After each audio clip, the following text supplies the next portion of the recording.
무슨 이유 때문인지, 어떤 효용이 있기 때문인지 알 수 없지만 흥미롭게도 부정적인 세대에 관한 담론이 범람하고 있어요. 우리가 눈을 뜨면 우리 눈으로 들어오는 것들이 그런 담론들이에요. 귀로 들어오는 것들이, 사람들이 이야기하는 것들이 부정적인 이야기들이라는 거죠. 세대 문제, 세대 갈등, 세대 간의 불평등이 심하다. 세대 간의 불공정성이 문제다. 그래서 우리 사회의 문제의 핵심은 너무 많이 가진 기성세대와 억울하게 너무 많은 것을 박탈당한 청년 세대 간의 불평등과 불공정이다. 그러므로 이 현실을 개선하기 위한 답은 세대 교체다. 이런 담론이 점점점 넓게 퍼져가고 있는 거죠. 이것을 하나의 담론 현상으로 본다면, 말하자면 객관적인 팩트, 진실 그 자체, 이것의 그냥 반영이 아니라는 거죠. 사람들이 이런 식으로 우리 사회 또 우리 역사를 해석하는 그 인식의 틀이 지금 급격히 몇 년 사이에 확대되고 있다라는 거예요. 그렇기 때문에 우리는 그 중에 어느 것이 어떤 의미에서 참이고 어떤 것이 거짓인지를 분별하기 위한 노력을 해야만 된다는 거죠. 개인적으로뿐만 아니라 우리 사회가 함께 그 노력을 해야만 진정 우리 사회의 노인들, 청년들, 직장을 그만두게 된 중년들, 이 다양한 세대의 사람들의 진짜 문제가 무엇인지, 그걸 해결하기 위한 진정한 우리 사회의 해결책이 무엇인지에 대해서 보다 나은 답을 찾을 수 있게 된다는 거예요. 그런 관점에서 먼저 말씀드리고 싶은 것은 세대의 불평등, 어떤 특정 세대로의 쏠림, 이것이 우리 사회에 있다. 무엇보다 어느 지점에 있느냐 하면 우리 사회의 정치, 경제의 중심부, 상층부, 여기에 세대의 쏠림이 있다는 거예요. 가장 극단적으로 나타나는 영역이 바로 정치의 영역이에요. 역대 국회의원, 총선거 지역구 당선인의 연령을 보시면 50대, 60대 점점점 늘어나죠. 40대는 점점 줄고요. 20, 30대는 그냥 사망이에요. 이젠 거의 없어요. 이제 퇴임하시는 독일의 앙겔라 메르켈 총리가 있죠. 독일 최장수 총리로 연임을 거듭하셨던 총리인데요. 처음 총리가 됐을 때 40대였죠. 여성이었어요. 동독 출신이었어요. 이게 선진 정치죠. 메르켈 총리와 그 정당에 동의하지 않는 사람이라도 독일이라는 나라에서 이런 여러 가지 마이너리티의 속성을 가진 사람이 그 이른 나이에 총리가 될 수 있었다는 사실, 그것을 높이 평가를 해야 될 겁니다. 지금 오스트리아의 총리 세바스티안 쿠르츠 37살이에요. 더 전에 총리 됐어요. 뉴질랜드 총리 41살이에요. 근데 우리는 20, 30대가 소멸했어요. 우리 국민을 대표하는 그 국회의 전당에서 존재하지 않는다. 몇 명 안 돼. 더군다나 2000년대에는 40대가 그래도 꽤 있었어요. 근데 그 40대가 50대가 된 2010년대 오면은 40대도 줄고 50대가 대부분을 차지하죠. 이게 바로 소위 586의 장기 집권에 대한 이야기인 거죠. 지금 586이라고 부르는 세대가 40대 486이었을 때는 40대가 많았어요. 이분들이 50대가 되니까 586이 많아졌어요. 세대의 쏠림이라고 이야기를 할 수가 있죠. 그래서 국회에 계신 40대, 더 나아가서 30대, 이런 분들은 정말 깝깝할 거예요. 거기서 어떤 그룹을, 세력을, 흐름을 만들 수 있어야 정치를 변화를 시킬 수가 있을 건데 너무 적잖아요. 진입이 안 되고 있어요. 오른쪽 그래프 보시면 역대 지역구 당선자들 평균 연령을 보면 놀랍게도 이 그래프는 지금 1대부터예요. 1대부터 20대까지 전체 다 보여주고 있는 건데요. 거의 직선이죠. 점점 늘어나서 지금 55세를 넘고 있어요. 심각한 문제죠. 근데 이처럼 정치 경제 중심부에 세대의 쏠림, 고령화, 젊은 세대들이 진입해 들어오지 못하는 현상, 이런 세대 간의 불평등, 이 문제가 다른 영역에도 몇 군데 더 찾아볼 수가 있습니다. 아까 제가 소개해드린 이철승 교수의 불평등의 세대 나와 있는 이야기처럼 기업 임원들 연령 구성, 그리고 최근 제가 노조에서 조사한 연구 보고서를 봤는데요. 가장 최근 통계로 봤을 때 여전히 노동조합의 조합원들 평균 연령대 점점점 고령화되고 있고요. 최근에 MZ세대 서비스 부문에서 MZ세대 노조가 여러 군데서 생겨나고 있다, 이런 얘기들이 나오고 있지만 여전히 우리나라 경제 산업의 주력 부문이라고 할 수 있는 제조업 분야, 금속노조 이런 부문에서 노조원들의 평균 연령은 대단히 높습니다. 그 얘기는 뭘까요? 과거에 이분들이 1987년 민주화 이후에 여러 해에 걸쳐서 힘든 그런 노동 투쟁을 통해서 노동조합의 권익을 쟁취한 이후에 IMF가 닥치고 그 다음에 노동시장으로 진입해 들어온 청년층들은 노동조합으로 조직되지 못한 채로 계속 왔다는 이야기가 되는 거죠. 여기에서도 같은 노동자라 할지라도 자신의 권익을 지킬 수 있는 조직적인 자원을 얼마만큼 갖고 있느냐라는 부분에서 세대 간의 차이, 불평등이 나타나고 있다는 겁니다. 그래서 이와 같은 우리 사회 정치 경제 중심부 부분에서 세대의 문제가 존재한다라는 것이고요. 그렇기 때문에 세대 불평등에 대해서 가장 민감해지는 계층이 어디냐면 이 중심부로 진입하고자 하는 뒷세대. 내가 노력하면 진입할 수도 있겠는데, 내가 더 능력 있고 더 잘할 수 있는데 저 사람들이 안 나와서 내가 못 들어가고 있는 거다라고 생각하는 그 어떤 우리 사회의 엘리트층 내에서 세대 간 불평등과 불공정에 대한 갈등이 가장 심하게 일어나는 거예요. 자, 그런데 여기서 우리가 생각해 볼 문제가 있죠. 뭐냐 하면 국회의원 빼고 나머지 사람 중에서, 기업 임원 빼고 나머지 경제활동 인구 중에서 우리나라 노조 조직률 10% 남짓 되는데요. 그것도 노조 조직 대상 중에서 계산했을 때 10%인 거죠. 그 대상이 아닌 모든 경제활동 인구를 분모로 해서 계산을 해보면 5%밖에 안 돼요. 그러면 노조로 조직되지 않은 나머지의 절대 다수의 일하는 사람들, 이 사람들 내에서도 세대에 따른 불평등이 있는가? 이 질문을 우리가 던져야 돼요. 사회 중심부 안에서 어느 세대가 다수이냐라는 문제하고 각 세대들 중에서 사회 중심부에 들어가 있는 사람이 몇 프로나 되느냐, 이건 전혀 별개의 문제죠. 이 부분에서 많은 사람이 혼동을 하기 때문에 사회 중심부에 특정 세대 50대 이런 사람들이 많다라는 이유로 50대의 다수가 마치 사회의 중심부인 걸로 혼동한다는 거예요. 여기서 심각한 우리 사회 불평등 구조에 대한 오해가 생겨나게 되는 거죠. 자, 그 오해를 불러일으킬 수도 있을 만한 몇 가지 지표를 보도록 하겠습니다. 실제로 청년층이 나이가 젊을수록 더 힘든 처지에 있는 지표들이 있어요. 전체 인구를 놓고 보더라도. 문제는 다른 많은 지표에서 그렇지 않다라는 걸 우리가 염두에 둬야 된다는 거죠. 그 지표가 뭐냐면 먼저 청년층이 특별히 힘든 지표, 실업률, 전체 실업률보다 훨씬 높습니다.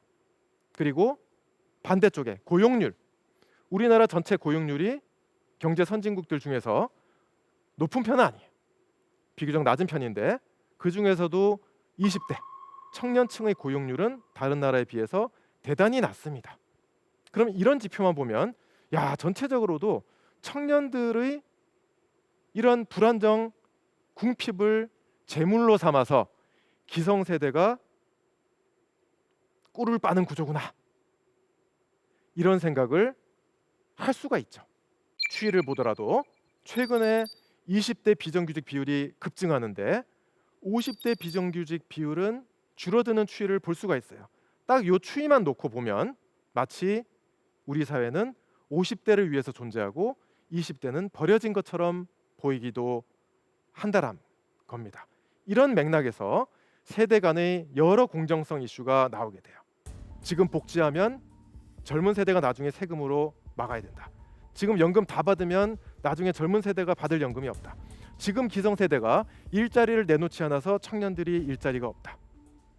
앞 세대가 50대가 부동산 투기로 자기 집 가지고 지금 떼돈을 벌고 있어요. 그래서 젊은 세대가 미래가 없어졌다. 기성세대가 자연을 착취하고 산업화해서 젊은 세대들이 미래의 지속 가능성이 위협받고 있다. 이런 식으로 전부 해석이 되는 거죠. 자, 근데 여기서 제가 하나만 말씀을 드릴까요? 지금 가장 많은 관심들을 갖고 있는 부동산. 2000년대 우리나라 부동산의 가격 폭등이 두 번 있었습니다. 그 첫 번째가 2000년대 초반이에요. 2002년, 2006년, 7년 실질 주택 가격이 폭등하죠. 그리고 2004년에서 7년 사이에 순자산, 총 자산에서 총 부채를 뺀 순자산의 진위계수 불평등도가 폭등하는 경험을 합니다. 그때가 지금 50대가 30대였을 때예요. 그때 우리 사회에 어떤 담론들이 넘쳤는지 저는 기억을 하고 있습니다. 부동산 계급사회, 아파트 공화국, 이와 같은 책들이 큰 관심을 가지면서 같은 지금 30대 직장 들어가서 막 일하고 있는 사람들인데 누구는 일 안 하고 부동산 쫓아다녀서 시세 차익으로 몇 억을 벌었대더라. 성실하게 일한 김 과장은 어떻게 되는 거야? 우리 사회가 이러면 안 되겠다. 이거는 계급사회잖아. 부동산 신분사회잖아. 어떻게 바꿔야 될 것이냐. 그런 얘기들이 많이 이루어졌어요. 2009년, 10년 이 시기에. 그 다음에 지금 우리가 두 번째 가격 폭등을 겪고 있습니다. 2016년 이후로 주택 가격이 급등하고 있고요. 2018년 이후로 순자산 불평등도가 치솟고 있어요. 근데 지금 우리는 어떤 담론으로 이 현상을 보고 있나요?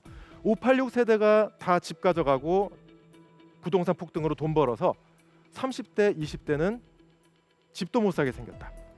근데 바로 그 50대가 제가 방금 말씀드린 30대였을 때 이 엄청난 자산 격차의 증가로 그중 소수는 집부자가 되고요. 다수는 거기에서 박탈당한 사람으로 남아 있었던 그 세대예요. 그리고 지금 2차 주택 가격 폭등이 오면서 당시에 주택 구매로 큰 돈을 벌었던 그 50대가 그들의 20대 자녀에게 주택 세습, 계층 세습을 해주고 있는 거죠. 이게 세대의 불평등인가? 계급의 불평등인가? 어떻게 보느냐에 따라서 해결책은 달라질 수 있어요. 저는 이것을 세대의 문제로 볼 때는 해결책이 나올 수가 없다라고 생각을 합니다. 자, 그래서 우리 보다 또 구체적인 우리 경제 상황을 보도록 합시다. 연령대별 비정규직, 아까 제가 추이를 보여드렸죠. 최근 몇 년 동안 20대는 급증하고 50대는 떨어지는 것처럼 보이지만요. 지난 10여 년 동안 연령대 내에서 비정규직 비율이 가장 높았던 것은 바로 50대예요. 저 그래프의 가장 왼쪽이 2008년입니다. 그런데 2007년 88만 원 세대, 그 제목이 비정규직 20대 평균 임금에서 딴 거라고 얘기를 했어요.